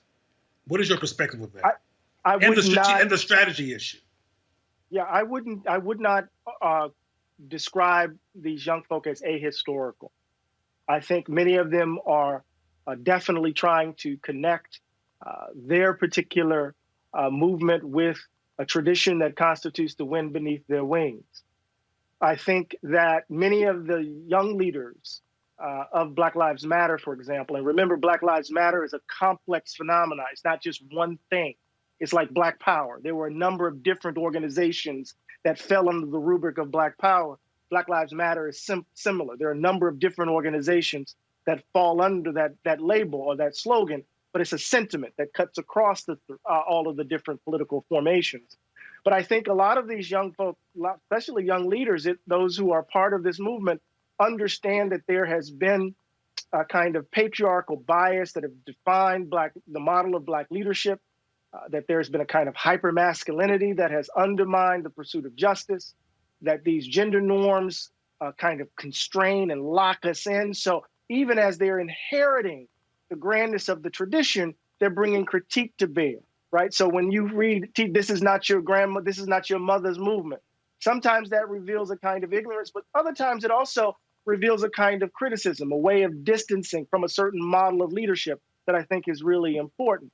So, in Begin Again, I start chapter 1 with Jimmy in a meeting, with Baldwin in a meeting with SNCC students at Howard. And they were chopping it up until the sun came up. And Baldwin said to them at the end, he said, "What I ask you that you promise your elder brother that you don't believe what the world says about you. And I promise you that I will never betray you." And when Kwame Ture, Stokely Carmichael, wrote his autobiography with Michael Thelwell, he said, Baldwin never betrayed them. My relationship to the young organizers and activists is that we need to support, we need to offer our encouragement, we need to be in solidarity with them, and create the conditions under which, or help create the conditions under which, together with them, we can bring about a more just world. So they're challenging in the streets. Some of them are challenging politically as they organize, but I don't think they're ahistorical, if I understand your question, Doc. I don't think they're ahistorical, at least not all of them. Julian Mavo. Hey, Eddie, how you doing? It's good to see you. Hey, Julie, good to see you. I'm a big Baldwin fan. Love him, love him, love him. So I'm looking forward to seeing your book. And when you talk about him chopping it up all night, I don't have time to share the story about how I met him in a bar in New York. And we ended up getting put out the bar and sat on a park bench and continued the conversation. Because the brother really could talk. One of my favorite Baldwin things is the collection of essays, The Price of the Ticket. And the title essay, The Price of the Ticket, really talks about what white people give up in order to be white. In other words, that they give up their nationality, they give up, in order to be white, they have to shrug off their Irishness or their Italianness or all of those things. And I think that he had a profound understanding of whiteness in a way that many African-American people and scholars do not. And in that understanding of whiteness, I think that perhaps where some of his despair actually came from. Now, he wasn't consistently despair, but you get some despairing moments in some of his essays. So my question to you, in terms of that particular essay and others, which would your top 3 Baldwin essays be that you would suggest every young person and not so young person read? Wow, that's a hard one. But let me just say this, Julian, you're absolutely right, Dr. Malvo, right? So at the heart of Baldwin's corpus is what I call this revolutionary inversion. And that is, he's going to insist that the problem ain't us. The problem ain't Black people, right? To put it in my Mississippi way, right? And that is to say, he says, I never thought of myself as the N-word. You called me the N-word. And the question you need to figure out is, why did you need the N-word in the first place? Come on. So then he says, I'm going to give the N-word back to you. And then ask the question, who's really the N-word, baby? Right? So Baldwin flips it. That's really key. So the problem ain't us. It's this conception of whiteness that's rooted in this belief that because one is white, one ought to be valued more than others. And until we uproot that, we're going to find ourselves on this racial hamster wheel over and over and over again. So the 2 or 3 essays that I would suggest, of course, Fire Next Time is really important. White Man's Guilt, 1965 Ebony piece, is critical for his understanding of history. But let's just put Fire Next Time aside. So I would go White Man's Guilt. As Much Truth as One Could Bear is a wonderful essay written in 62.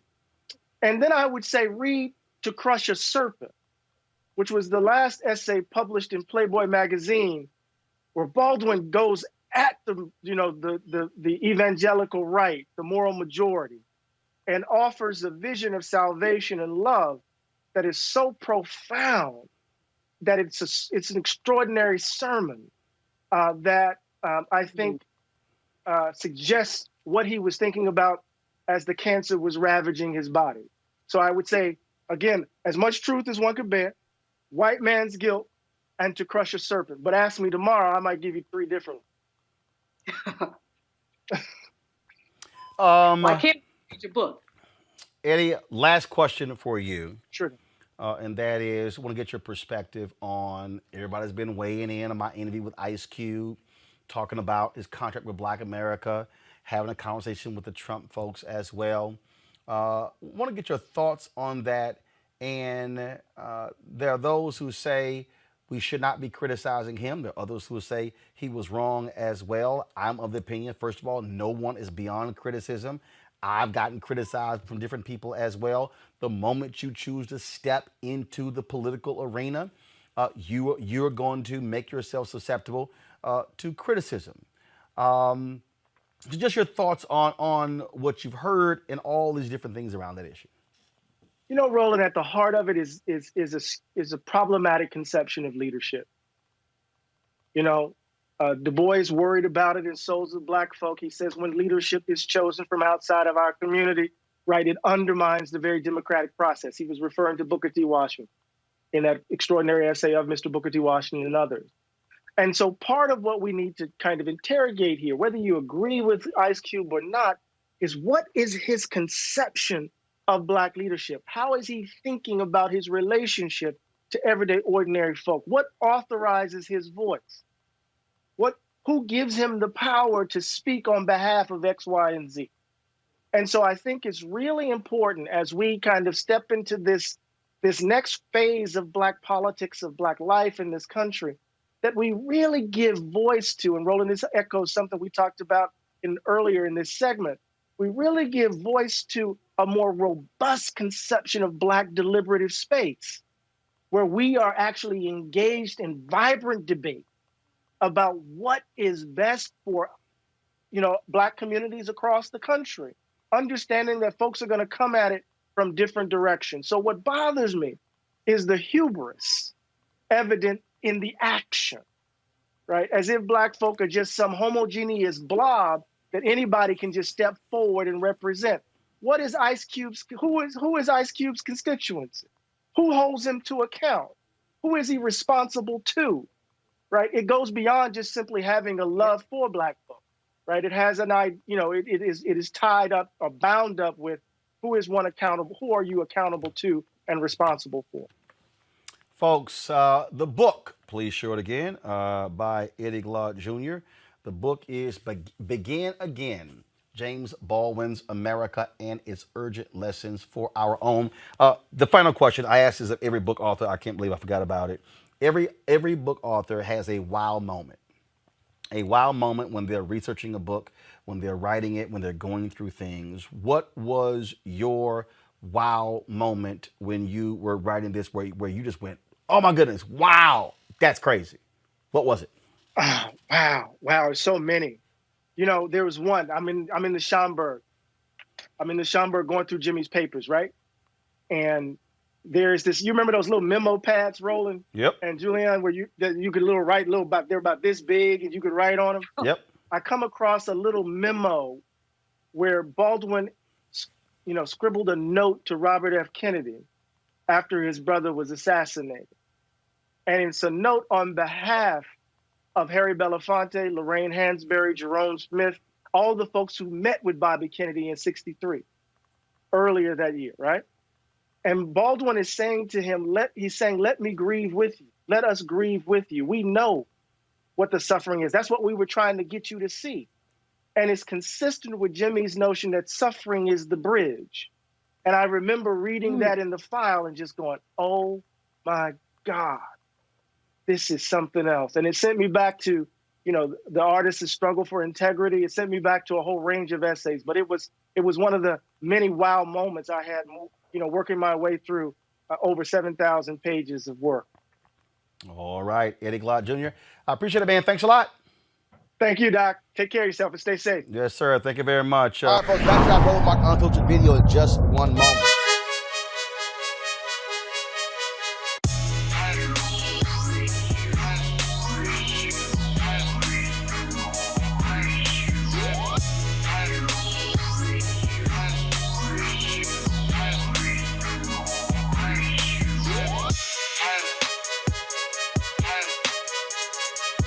All right, the folks at Seek.com, black-owned company founded by Mary Spio. They, of course, a virtual reality company. You can check out their content at Seek.com, Seek.com. You can do so, of course, with these VR headsets. You can look at it, of course, on your regular device or your pad or your computer. But if you want to experience being in the room, you can use this headset right here. All you simply do is just pop in your cell phone in here, pop it on, and then put this headset on, and you can literally experience their content in virtual reality. And so allows for you to do a 360-degree view of the room. But also, folks, they have the 360-degree 4D headphones right here. These are Bluetooth headphones. They have complete surround sound in terms of as you hear the particular music. Gamers love them as well when they're playing their games. And so it's just phenomenal bass in these headphones as well. You can get one or both devices at Seek.com using this promo code RMVIP 2020, RMVIP 2020. So we certainly thank the folks at Seek.com for being a partner with us here at Roland Martin Unfiltered. All right. You want to support Roland Martin Unfiltered? Be sure to join our Bring the Funk fan club. Every dollar that you give to us supports our daily digital show. There's only one daily digital show out here that keeps it black and keep it real as Roland Martin Unfiltered. Support the Roland Martin Unfiltered daily digital show by going to RolandMartinUnfiltered.com. You can make this possible. All right, folks, last night here on Roland Martin Unfiltered, lots of discussion with regards to my interview with Ice Cube regarding his contract with Black America and the Trump campaign taking credit for saying that he participated in some of that with him. Now, what's real interesting about that is that we had this conversation, this spirited conversation with him and really trying to get to understand what's going on. Well, the folks at Politico dropped a story today laying out what they say is the backstory, where the Trump campaign reached out to him that he did not go to the White House to meet with folks there, but that actually that Q went to a Washington, D.C. hotel and actually met with Jared Kushner and others. Bottom line, the Trump campaign got exactly what they wanted out of this, and that's one of the things that is important that we talk about here, okay, and that deals with again how the campaigns play, how people roll, and how folks actually operate. And what this story laid out is, look, what the Trump campaign wanted is exactly what they got. That is the PR hit of Ice Cube essentially endorsing Donald Trump's platinum plan. Now, I sent emails to the Trump campaign saying, okay, who do y'all have who can come on to talk about the platinum plan? I'm still waiting.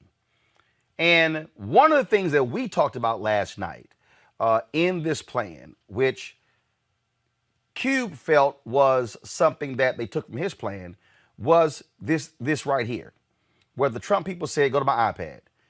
President Trump's promise to Black America over 4 years, increase access to capital in Black communities by almost $500 billion. All of the people who I have seen quoting this plan, they've all been saying Trump promised Black people $500 billion. That's what they said. Yet, like I walked y'all through last night, if you actually go through this plan, if you go through it, the only $500 billion number you see deals with the annual $500 billion federal contracting opportunities. Please go to it. So again, you see it right here under jobs, jobs, jobs. If I scroll through, they say invest $20 billion towards broadband internet access, okay? But that doesn't say it's direct just to Black people. Then they say increase opportunities for small business lending and create generational wealth opportunities with over $400 billion in lending. Well, is that the actual program? Is what they already do. I mean, there you go, okay? You go down here. Increase the number of Black-owned contracting businesses, financial services entities, and private equity investment funds through regulatory reform and up to $40 billion in government funding alongside traditional private investment. Okay, so are they trying to say that the federal government is going to give $40 billion in government funding to Black businesses? Really? Where? Where? Advanced lending relationships with financial institutions. How? How are you going to do that? Okay, let's go through here. Under education, no money. Increase the amount of Pell Grants and allow for vocational employment and second change homecomers. First of all, they can't even spell in their own plan. They can't even spell. I think they meant second chance homeowners. Okay, so let's go over here. All right, and I'm walking through this here. I want y'all to I'm walking through this. I want y'all to see this here. I want you to understand what I'm talking about. Right here, affordable care. Money, no. Safe streets, money, no. Prosperous black communities. Champion federal policy reforms to advance home ownership initiatives. I'm sorry, where? Where? I'm going through here. Show me the $500 billion. I want to see it. Show me the proof behind that whole deal. I don't see it. See, this is why y'all got to stop falling for the bumper sticker slogans. Donald Trump puts in big $500 billion. Folks like, ooh, Trump. It's a lie. It's a lie. They can't back it up. It's a lie. Now, I've had people tell me, and I've had people already hit me up and they go, well, like, I don't understand people who keep saying Joe Biden doesn't have a black plan. Okay, so what is this? The Biden plan for Black America. Okay, so since people want to say that, so let's go through here. So they talk about COVID, they talk about coronavirus, talk about all those different things like that. Okay, so here, invest in African American business and entrepreneurs. They lay out in terms of the approximately 4% of small business owners are African American, even though they make up 13% of the population. Ensuring equal access to credit. So they lay those things out. Double the funding for state small business credit initiatives. Okay, that's double the funding. That's what it says. Expand the new market tax credit, making the program permanent, and double the community development financial institutions funding. Okay, so they said double the existing funding, and it lays out in here, okay, the actual programs. They're naming the programs. Improve and expand the Small Business Administration programs that most effectively support African American owned businesses. Okay, they lay it right in here. SBA, Trump was going to cut it by 25%. He says it right here. Okay, it's right here. Make permanent the successful Community Advantage Loan Program originally created by the Obama-Biden administration. It's right there. Increase opportunities for African American owned businesses to obtain or participate in federal contracts. This is what they say. In the aftermath of the 2008-2009 financial crisis, well over $100 billion of federal prime contracting dollars were awarded to minority-owned businesses. Okay, then they say it increased nearly 30% from $30.6 billion to $39.1 billion. Okay, they explain also that happened under Obama. Then they say increased funding for the Minority Business Development Agency, which actually Trump administration had pushed a 75% cut in the MBDA's budget.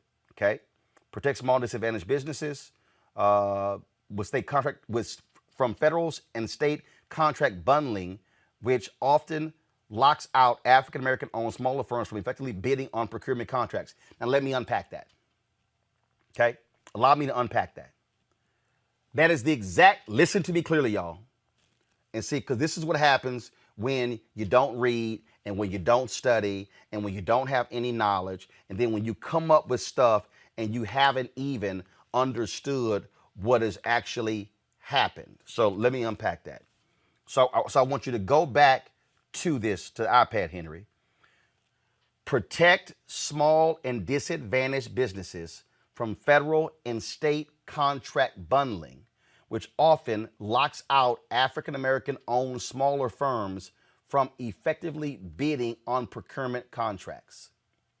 Biden will build on the anti-bundling provisions of the Small Business Jobs Act of 2010 by having the Office of Management and Budget, SBA, and MDBA conduct a government-wide review of existing contract bundling to determine whether agencies are following existing rules and whether agencies have the ability to further ensure small business participation in federal and state procurement opportunities. Now allow me to unpack. In 1973, when Maynard Jackson was elected mayor of Atlanta, Maynard Jackson realized that African Americans were getting 0.0012% of all city contracts with the city of Atlanta. What Maynard Jackson realized when he became mayor is that one of the ways in which black businesses were frozen out of opportunities is that what they did is they said, and this is the rules that are written, in order for you to bid on a prime contract, you need to have been a prime contractor before. Let me repeat that for some of y'all who missed it. In order for you to become a prime contractor, you have to be a prime contractor before. Which means that if you are a black business and you do not have the capacity to actually bid on larger contracts, you are always going to remain a small business, which means that you will never have the capacity to be able to grow. So, what did Maynard Jackson do? Maynard Jackson studied these rules. Maynard Jackson then said, what we're going to do is we're going to break up these large contracts into smaller contracts to allow for black-owned businesses to compete for them as prime contracts, okay? Which meant that if you were a black firm, once you were able to get one prime contract, then you now can bid on any prime contract. What Maynard Jackson also did was call the banks into his office and say, you're going to provide credit lines to the black businesses who have city contracts because you know they're going to get paid. They simply can't float their businesses for 180 days. So why is this important? I talked to the U.S. Black Chambers, Inc. when Donald Trump became president. And one of their criticisms is that the Trump administration went back to bundling contracts, which meant that African American and other small business owners would not be able to then compete because they can't compete for the big contracts. That, folks, is how we're frozen out. And so here we are having this conversation, talking about plans. Please show me where in Trump's plan there's anything that talks about that very issue. Okay?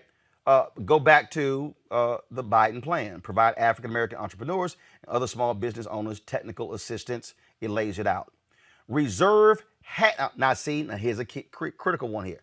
Reserve half of all the new PPP funds for small businesses with 50 employees or less. Got it. All right. Accessing loans.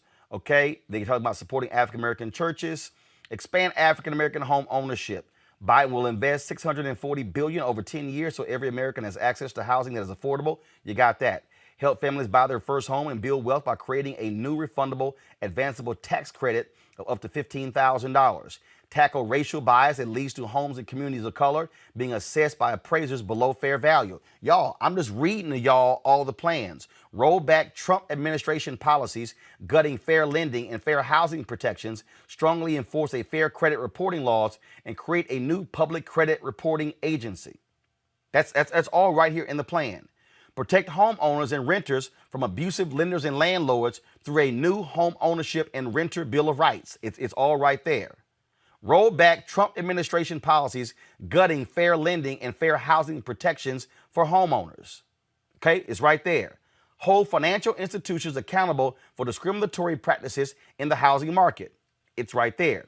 Restore the federal government's power to enforce settlements against discriminatory lenders.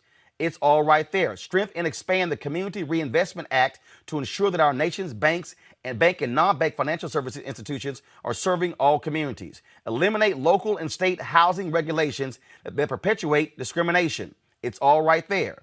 Increase access to affordable housing. Establish a $100 billion affordable housing fund to construct and upgrade affordable housing. Provide tax incentives for the construction of more affordable housing in communities that need it most. Low-income housing tax credit. Okay? Now, I haven't even read all the things under housing. Let me go back to the Platinum Plan. This is what the Platinum Plan says about housing. Go to my iPad. Champion federal policy reforms to advance home ownership initiatives.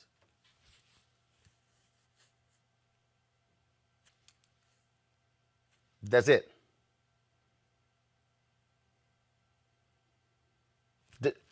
Maybe y'all missed that. Go back. Champion federal policy reforms to advance home ownership initiatives. That's it's. Let me make it bigger. Y'all see that? 1, 2, 3, 4, 5, 6, 7, 8, 9. 9 words. 9 words on housing. Come back. 9 words on housing. Let me scroll to the top here to just help y'all out. Let me scroll to the top right here. Because I'm trying to show you, what I'm trying to do is show you the contrast. Now, go back.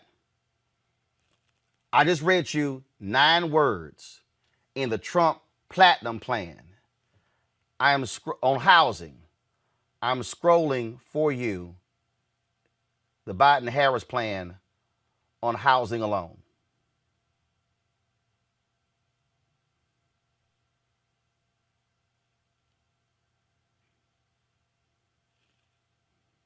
I'm not done. Right there. When we start to have conversations about what folks are doing and they're not doing, it's important for us to have real conversations. It's important for us not to get caught up by the okie doke, by what somebody throws out. Now, last night, I discussed this as well. A lot of people, and I hear it all the time, the CDC ain't done nothing. I read some of this last night. I'm going to read all of it. Okay? The Congressional Black Caucus sent me this, and they said, here's what we've done and what Ice Cube's contract with Black America says and what Trump's Platinum Plan says. Go to my iPad. Okay? Ice Cube's CBWA calls for ending qualified immunity, banning chokeholds, and the elimination of no-knock warrants. CBC Fact, the George Floyd Justice and Policing Act, which passed the House in June, calls for all of this and more, including a national database to ensure repeat offenders are not hired. But Leader Mitch McConnell has refused to take it up for a vote. Which means that one of the things that Cube has in his CBWA, the CBC has already passed in the House. But the Republicans won't take it up in the Senate. Next item. Trump's Platinum Plan makes Juneteenth a federal holiday. Fact, the bill would have passed, but Wisconsin Senator Ron Johnson in July blocked it. Donald Trump didn't say a word. Ice Cube CBWA wants to make anti-lynching bill law. CBC Fact. That was passed in the Emmett Till anti-lynching bill introduced by Representative Bobby Rush. Republicans in the Senate refuse to take it up. Ice Cube's plan calls for baby bonds of $1,000 for all new babies. CBC Fact, this is in the CBC's Jobs and Justice Act, which was passed. CBC Ice Cube's plan proposes a plan for neo-reconstruction.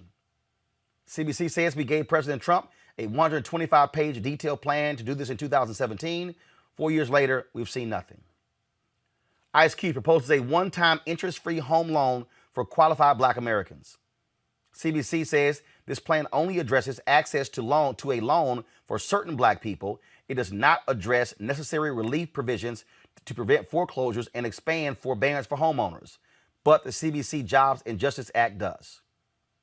Ice Cube's plan wants a jobs skill training program. The CBC Jobs and Justice Act of 2020 addresses this through businesses contracted to rebuild infrastructure to recruit, actively hire, and provide on-the-job training to African American men ages 18 to 39 through existing jobs, apprenticeships, and earn while you learn programs. Ice Cube's contract with Black America, according to the CBC, leaves out many critical issues areas impacting the Black community, including COVID-19 healthcare response, Black maternal health, environmental justice, all factors to the underlying health causes, support for HBCUs, teaching Black history in schools, increased funding, and eliminating barriers to access of funds for small businesses. The Comprehensive Jobs and Justice Act of 2020 does, and we invite him to learn more about our work and help us push this agenda forward. Now, let me explain to you, and this is critically important. What I'm laying out is not a criticism of Ice Cube's plan. What it is stating what actually has been done. That's what I'm laying out. What other entities are doing. Speak to it as well. The real issue that we have here is not who's backing that plan or that plan. The real issue is, are we seeing forward progress on the issues that Black people care about? When you begin to break that thing down, now you begin to realize who's getting played and who isn't. Now you begin to realize who's serious and who isn't. Now I could have gone through, because remember, I told you, the Biden plan is 22 pages long. I encourage you to go to joebiden.com and look it up. But what I need Black people to do is stop getting so caught up in, ooh, they beefing, and this is what they doing, as opposed to saying, how can Ice Cube with his celebrity be a modern day Harry Belafonte, a modern day Ossie Davis, Ruby Dee, Sidney Poitier, Diane Carroll, Dick Gregory, Paul Robeson, and use celebrity and use his large following to bring attention to plans that don't necessarily get the same amount of attention. That's one. The second piece is Ice Cube is presenting his contract with Black America only in the last 3 months. But there are other initiatives that have been in the pipeline a lot longer. So, what we as Black folks should be doing is identifying what's further along, give those things a push, give them support for them to then become real. So if y'all are caught up in the back and forth and the drama, as opposed to being laser-like focused on how we can move things ahead for African Americans, because this thing is not about who met or didn't meet with Ice Cube. It's not about who met or didn't meet with T.I. It's not, and let me be real clear. I'll put it on the line. Celebrities are not going to lead Black people to the promised land. The folk who will are the very people who do this day in and day out.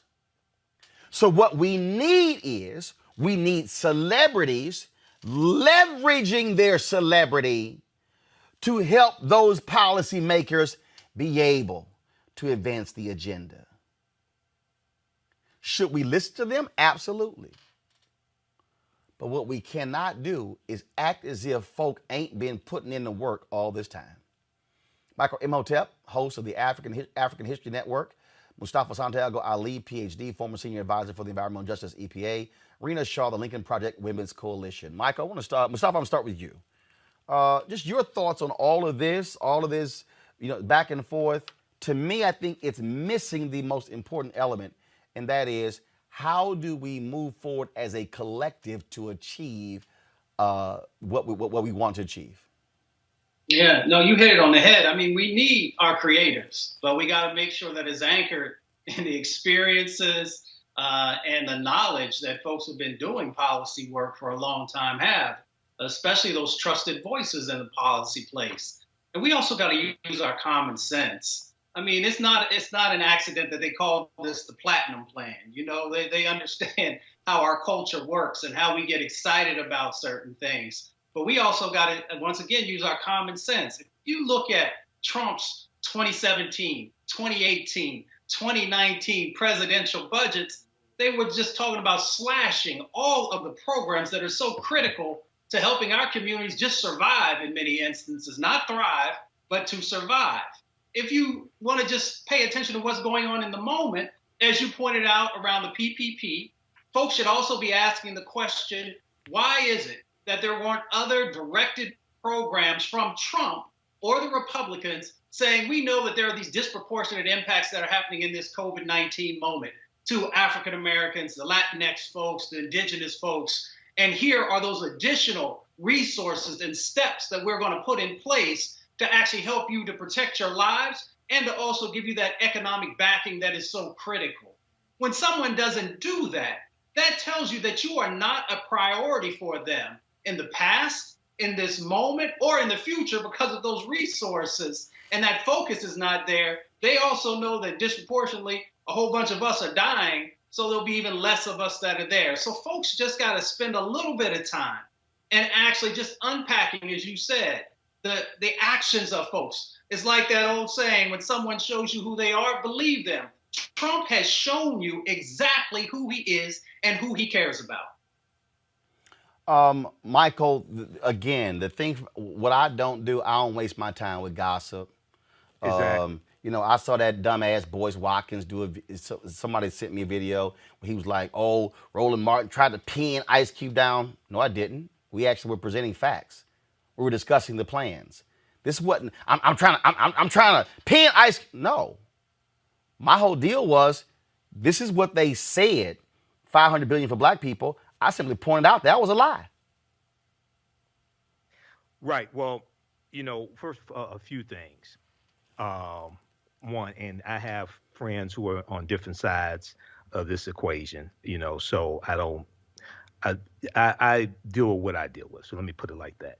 One, I want to thank you for the interview you did yesterday with Ice Cube, okay, because you allowed Ice Cube to explain his side of what happened, number one. Two, I applaud Ice Cube for pulling together policy experts to put together this agenda. I applaud him for this because he didn't have to do this. And see, one of the things we have to understand is that the hell that he has gotten over the past 48 hours, that'll make the next celebrity who has resources, who really wants to do something to help our people, and they may want to do something even on a larger scale than Ice Cube. They may have all the wherewithal to pull it off, and they may say, well, wait, I saw how they treated Ice Cube, and he was trying to help black people. Okay, so I don't even want to have anything to do with this. Ice Cube is learning, and I think he really means well. But we also have to understand, as I told you last Friday on your show, Roland, Trump's plan is the fool's gold plan. Okay? The Trump campaign is using Ice Cube. Ice Cube, I think, wants to help his people, and he means well. I talked about this last night on my show. One. Two, Biden's plan came out May 4th, 2020. People have to understand this. Okay? I spent 6 weeks on my Sunday night show breaking down. Biden's plan is broken into 6 parts. It's 22 pages. Pages 2 through 11 deal with economic empowerment for African Americans. I spent 6 weeks on my Sunday night show breaking down Biden's plan, and we're going back through doing it again now. This Sunday we're doing part 6 again. So as I said last Friday on your show, Biden's plan is more comprehensive. It's not perfect, but it's more comprehensive. It's more specific. Is much more reasonable than Trump's plan. And what people have to understand also is this timeline. When Ice Cube's representatives, because I read the article from Politico.com that you posted also, and I knew about 2 weeks ago that Ice Cube had met Ice Cube and or his representatives had met with both camps, because I think it was Billboard had an article about this. So I knew this like 2 weeks ago. When the Trump campaign met with Ice Cube's representatives, they had not released their quote unquote black agenda yet, their platinum plan. They altered it to incorporate some of Ice Cube's contract with Black America. Then they released their 2-page agenda that I call the Fool's Gold Plan. Now, number one, I want to see what it looked like before they incorporated something from Ice Cube's contract with Black America, because it's horrible as it is now, Trump's plan, okay? So then also in the political article, and Ice Cube explaining what happened as well, he said that the Biden campaign, like they said, about 85% of what's in his contract with Black America, they said we'll deal with that on the other side of the election. It's important for people to understand the Biden campaign had already released their Lift Every Voice plan. That came out May 4th, 2020. Okay, so it was already released when the contract with Black America came out, and some of the things that are in the contract of Black America were already in Biden's plan. But a lot of people don't know Biden has this plan. Even yesterday, reading some of the comments during the on your thread during the interview, a lot of people didn't know Biden had his plan. So the Biden campaign also has to do a better job of really explaining this and putting this out. The right. graphics you talked about yesterday, things like this. Yeah, they have to do a better job of doing that also. And they also have on their website, last thing, they also have highlights of the Black agenda and how the agenda empowers Black men as well. Rena, this whole back and forth, look, you know how Republicans have done things in the past when it comes to Black folks, how the Trump people, they didn't want a serious discussion on this. All they wanted was to be able to say, Ice Cube stamped our plan with his approval. Well, yeah, I mean, that's totally what happened here, because let's not forget that whole big gaffe. I would say one of the biggest gaffes of this entire campaign that the Trump campaign has loved about Biden is when he went on Charlemagne the God's, what was that, The Breakfast Club, right? Yep. And really, you know, those words weren't perfect, but Biden's not known for perfect words. The Trump campaign took that and ran with it. What people don't spend time investigating is the routine amount of misinformation that comes out of Trump's ethnic minority, Black American arm of his campaign. It's all nonsense, Roland. I've looked at this stuff and I'm thinking to myself, these are flat out lies. And so when I look at what Ice Cube did, I think on the one hand, okay, fine. Yeah, here's a big name. They like that. And I think he did have probably the most noble intention going in there, but his contribution was a little too late. And I think that's really what we ought to look at here more than anything else. And then we shift to the facts and we look at really what's at play here. It's really the fact that Trump largely inherited this growing economy from the Obama-Biden administration. And so with COVID, though, the whole thing is turned on its head. And I think that's where we really see this whole situation for what it is, what's happening in Black America. And the reality is that Blacks still continue to be concentrated in low sector jobs, which just don't have adequate health care, paid sick leave. And frankly, they're disproportionately exposed to COVID-19. You think the president cares about any of that? Heck no. All right, folks, back to our Roadblock Unfiltered video in just one moment.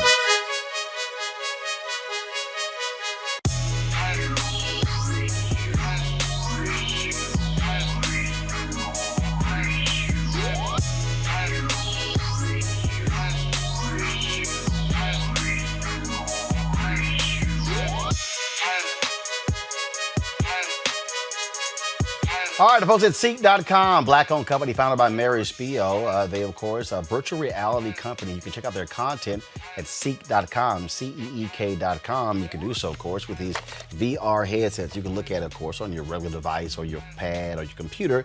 But if you want to experience being in the room, you can use this headset right here.